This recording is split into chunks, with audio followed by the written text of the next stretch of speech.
എല്ലാവർക്കും ഹാപ്പി അത്തം എന്നൊരു നല്ല ദിവസമായിട്ട് ഞങ്ങൾ ചാനൽ തുടങ്ങുവാണ്. ഞങ്ങൾ സപ്പോർട്ട് ചെയ്യണേ. അപ്പോൾ ജാനിത് തറേൻ്റെ മേലെ പൂവിട്ടുകൊണ്ടിരിക്കുകയാണ്.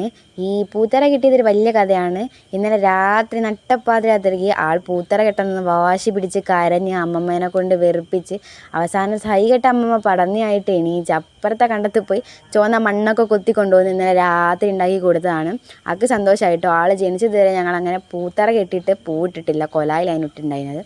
അങ്ങനെ ഭയങ്കര സന്തോഷത്തോടെ അവൾ പൂവൊക്കെ ഇട്ട് കുട കുത്താൻ വേണ്ടി ചെമ്പരത്തി പറിച്ചു. ചെമ്പരത്തി കിട്ടുന്നില്ല. എന്തുകൊണ്ട് നല്ല ദിവസമായിരുന്നു ജാനിക്കിന്ന്. അന്നേരം അതേ തണ്ട് പറിക്കാൻ നോക്കി, തണ്ട് കിട്ടുന്നില്ല, ഒന്നും ചെയ്യാൻ പറ്റുന്നില്ല. അവസാനം സൈകെട്ട് ഞാൻ വാങ്ങി ഒരു കുട കുത്തി കൊടുത്തു. അതും കൊണ്ടാണ് ഈ നടക്കുന്നത്. കുട കുത്താൻ വേണ്ടി പോയവരാണ് പറ്റിയ ഒരു വലിയൊരു സംഭവിച്ചാടെ. അവൾ കുട കുത്തിയിടും കുട അകത്തേക്ക് കയറുന്നില്ല. ആ എക്സ്പ്രഷൻ കണ്ടിട്ടുണ്ടെങ്കിൽ തറയമേലിട്ട തുമ്പപ്പൂ എണീച്ചങ്ങ് ഓടും.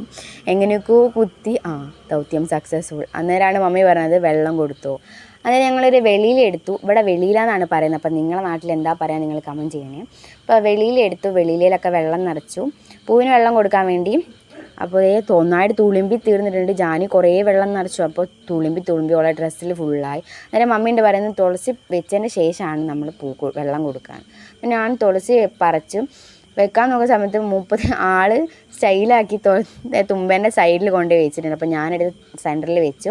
അങ്ങനെ പൂവിയെ പറഞ്ഞു പൂവിന് വെള്ളമൊക്കെ കൊടുത്തു. അപ്പോൾ ഇന്നത്തെ വീഡിയോ അത്രേ ഉള്ളൂ.